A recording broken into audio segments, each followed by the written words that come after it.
Ja sam protiv toga.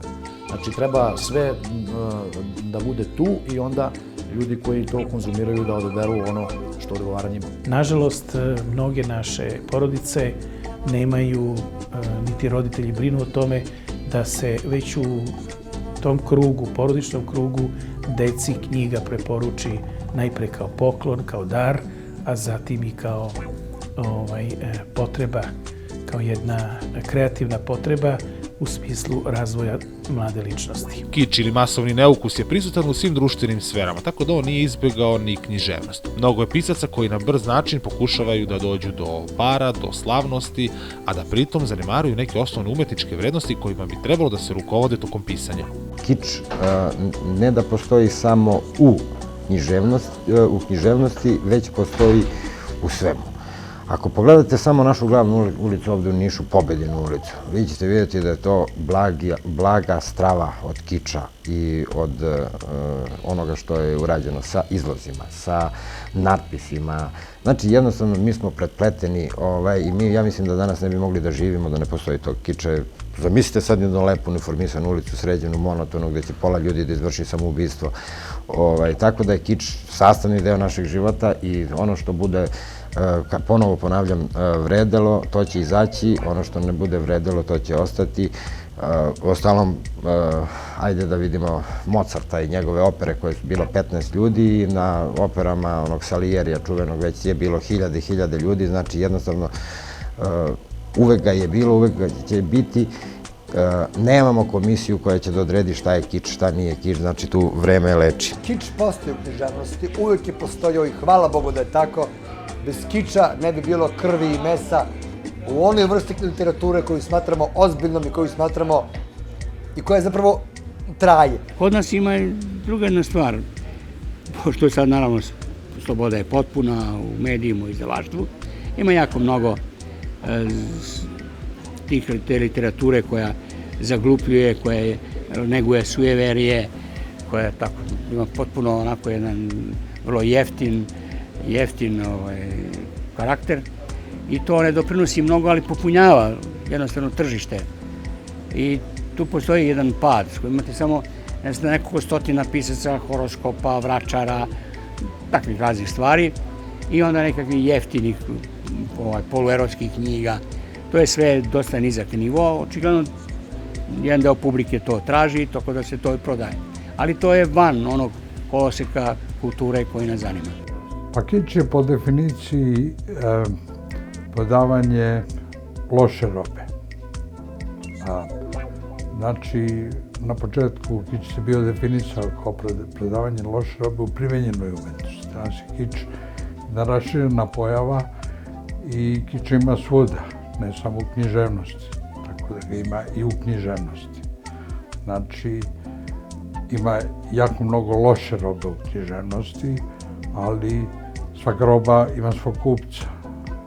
I obzirom da je kič zavodljiv, da je kič neka vrsta bekstva od realnosti, da je kič nešto što ovako pogađa jeftin ukus, što pogađa loš ukus i što ide više na osjećanje nego na mišljenja, i to na lažno osjećanja, onda će uvek biti oni i kiča i oni koji kupuju kič. I u principu kič će se uvek više kupovati nego ozbiljna književnost. Kič postoji čak i u seksu, kamoli neće u književnosti. Kiča ima svuda, u ogromnim količinama. I ponavljam, nije uvek loš. Nije to sve tako strašno, ali nije previše poželjno. A nama koji ne volimo da šetamo i živimo, da šetamo kroz kič i živimo u njemu, to jako smeta. Ali moramo razumeti da ako nekoga oplemenjuje, bar on to misli, čisti kič. Pa šta ćemo, majko? Moramo ga razumeti. Nažalost, postoji i u književnosti kič.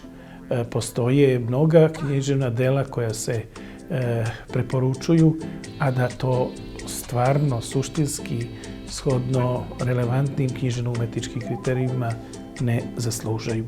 ali na takva dela ne treba obraćati pažnju, budući da ona iščezavaju brzo, kao što i nastaju brzo, kao što i njihovi tvorci žele brzu slavu, brzu zaradu i brzu popularnost u književnosti, zato ona postoji hiljadama godina. Sve ide nekim svojim ustaljenim, ali vrlo sporim tokom i zaista je vreme sito i rešeto i za književnost i književna dela, a dela koja se zaista mogu smatrati delima bezvrednim delima, sama polako iščezavaju, ne polako, nego čak i ubrzo po svome nastanku. Sva ta velika literatura mora da posjeduje neki elementi kiča, jer je sam život vrlo kičast. Vrlo je kičast do granica bizarnosti. Do granica onoga što nazivamo nadrealizmom, nekim nadrealnim iskustvom. Prema tome, znate, nekakav dobar deo literature, između ostalog, se bazira na Kempu, pogotovo u literaturi 12. veka, od drugog svjetskog rata na ovamo. Kemp se inače definiše kao samosvesno tetiranje kiča. Znači, apsolutno kič je hrana za tu, rekao bih, ozbiljnu literaturu, odnosno za tu literaturu koja ne pretenduje da ide na prvu loptu, na prvi udarac, da podilazi čitaocima. Ali preko kiča, preko te supstanice, naprosto lakše uspostavlja jezik sa čitaocima, lakše komunicira sa čitaocima i ostvaruje, sam taj tekst ostvaruje određenu čitljivost i prohodnost. Tako da je kič po meni jedna blagoslovena pojava u suštini. Jer ako ne želite, kič vas nikako ne može zatrovati. Svaka knjiga je dobra. Ako ne naučite nešto kroz nju, naučite da više nikad ne kupite. Da bar ne preporučite prijateljima, jer će vam reći nešto što vi ne želite da čujete. Tako da je poprilično meni bar normalno da svaka knjiga ima svog kupca. Kič kao kič, kič kao neukus. A ja nisam vidio takvu knjigu. Vrlo je važno i u književnosti kao i u životu uopšte, kako se to kaže, razdvajati kukolj od žita. Tako i u književnosti postoje dela koja prividno nose takvo obeležje ili autori pokušavaju da svoja u suštini bezvredna ili manje vredna dela preporučuju kao umetničke rezultate. To je skoro večno pitanje šta je kič, šta nije, šta se tu dešava. Ja mislim da to odgovara i ovom prvom pitanju na koje sam odgovarao. Znači, to isto zavisi od čoveka. Neko će za nešto reći da je kič, neko neće i branit će to. Čak postoji i između onih koji više poznaju umetnost šta je kič, a šta nije. Postoje, znači, dvojbe i različitosti oko toga pitanja.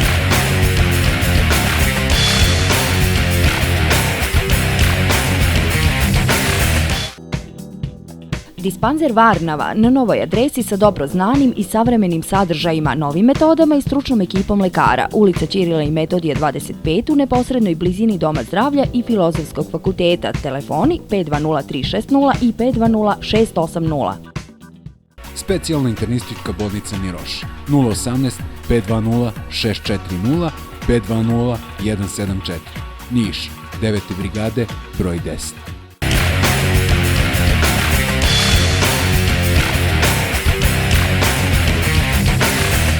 Da li su prošli dani slavne srpske književnosti? Da li ćemo ponovo ikada biti u prilici da se radujemo jednoj Nobelovoj nagradi? Sve imam osjećaj da se ta Nobelova nagrada za književnost deli po ključu. Znate, za vreme komunističke partije, nema veze, uvek je moralo da ima 6, odnosno 8 generala po ključu u generalštabu, iako nema ratnu školu.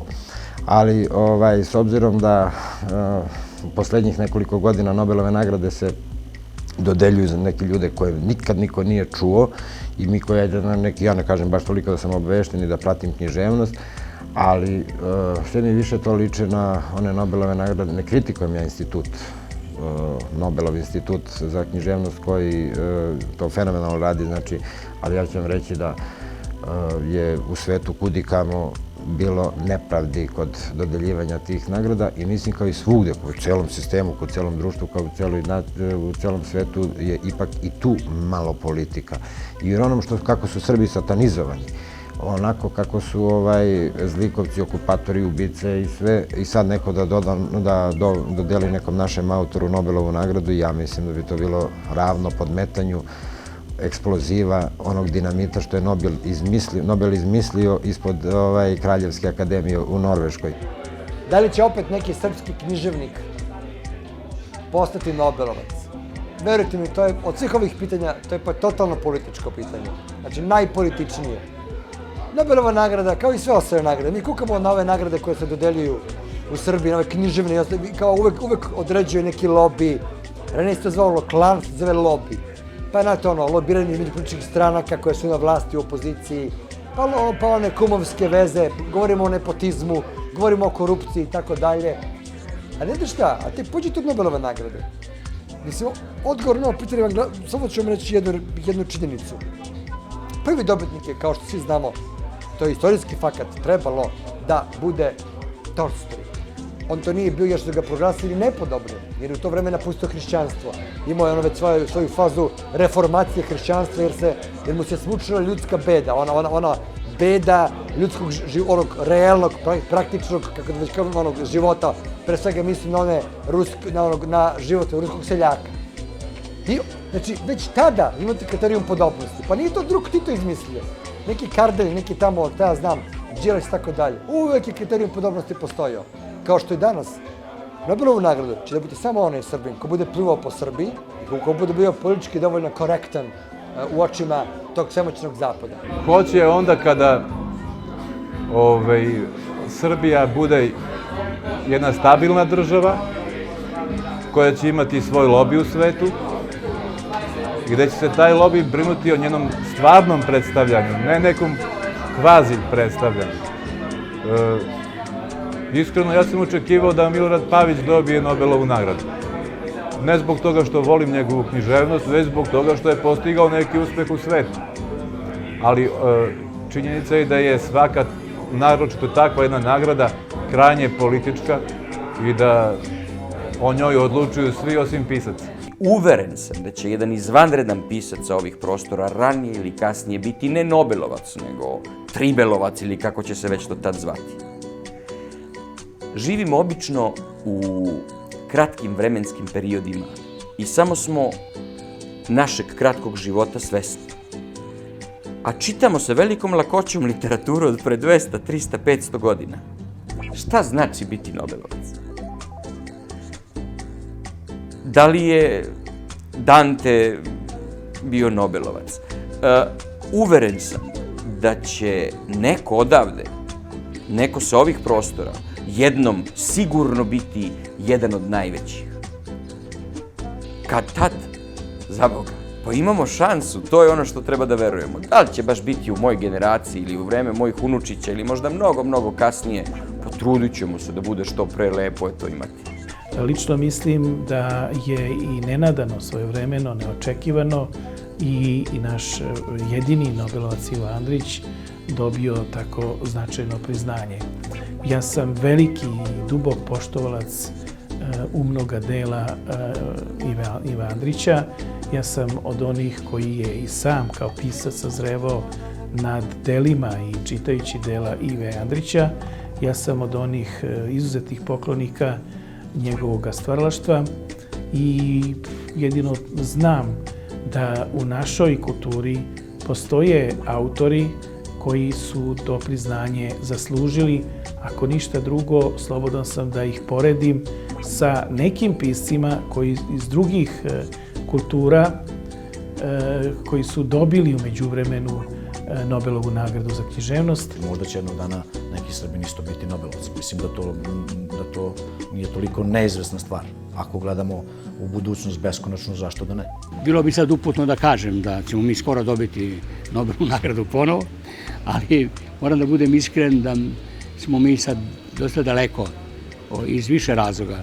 Prvo što mi više nemamo pisa takvog formata, sada kao što je bio Ivo Andrić. Drugo, niti je interes za našu književnost takav da bi to sad počelo se prevoditi, da to postane atraktivno. Tako da imam utisak da nikad se ne zna, jednog dana će prosto možda šiknuti negde iz dubine naroda neki sjajan pisac, pa da Pa mora da bude mnogo sjajan da bi probudio pažnju svetske javnosti, da ga prevedu na svetske jezike i da se onda skrene pažnja na njega.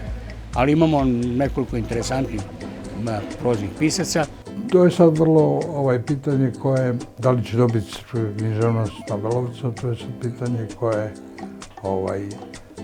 prvo moramo da postavimo pitanje šta je Nobelova nagrada. Kao svake nagrade, one nemaju apsolutni karakter objektivnosti, bar u književnosti. Znači, sve nagrade su nekakav način vezane za politiku. I one su instrumentalizovane u korist neke politike. Ako ta politika propoveda protiv rasizma, onda će to biti neki pisac koji je pisao o tome. Znači, s druge strane, imamo sjajne pisce, jer recimo, i pored tih kontradikcija da imamo i loše i sjajne pisce, recimo, za mene je Pekić, neviđeni pisac koji prvo izašao iz lokalizma i postao neko svetsko ime, međutim, da li će dobiti nagradu ili neće i da li je on bolji pisac, recimo od Sol Beulova i tako dalje, o tome ne odlučujemo mi, nego odlučuju ljudi koji odlučuju. Tako da, jednostavno, vrlo je teško odgovoriti na to pitanje da li ćemo dobiti Nobelovu nagradu, jer ono ne mora da bude vezano za apsolutni kvalitet. A s druge strane, apsolutni kvalitet je teško i proceniti. Pitanje je ko procenjuje to. Tako da, jednostavno, to pitanje ne može da se odgovori. I na kraju, da li su knjige ponovo u modi? Nemojmo se opterećivati nekim banalnostima. Da li postoji kič?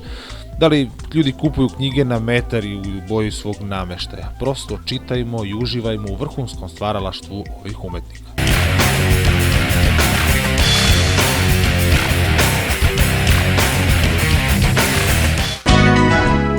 Varnava, vaš porodični dispanzer.